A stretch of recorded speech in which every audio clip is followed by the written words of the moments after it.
بسم اللہ الرحمن الرحیم۔ السلام علیکم ورحمۃ اللہ وبرکاتہ۔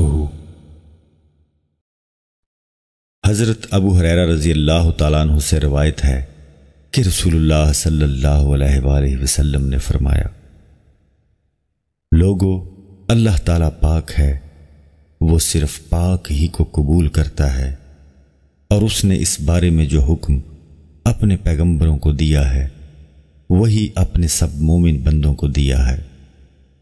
پیغمبروں کے لیے اس کا ارشاد ہے کہ اے پیغمبروں، تم کھاؤ پاک اور غذا اور عمل کرو صالح۔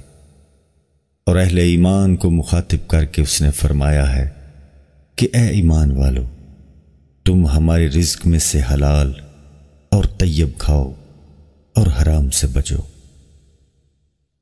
اس کے بعد حضور صلی اللہ علیہ وآلہ وسلم نے ذکر فرمایا ایک ایسے آدمی کا جو طویل سفر کر کے کسی مقدس مقام پر ایسے حال میں جاتا ہے کہ اس کے بال پراگندہ ہیں اور جسم اور کپڑوں پر گرد و غبار ہیں، اور آسمان کی طرف ہاتھ اٹھا اٹھا کے دعا کرتا ہے، اے میرے رب، اے میرے پروردگار۔ اور حالت یہ ہے کہ اس کا کھانا حرام ہے، اس کا پینا حرام ہے، اس کا لباس حرام ہے، اور حرام غذا سے اس کی نشو و نما ہوئی ہے، تو ایسے آدمی کی دعا کیسے قبول ہوگی؟ حدیث کا مطلب اور پیغام یہ ہے کہ اللہ تعالیٰ مقدس اور پاک ہے، اور وہ اسی صدقہ اور اسی نظر و نیاز کو قبول کرتا ہے جو پاک مال سے ہو۔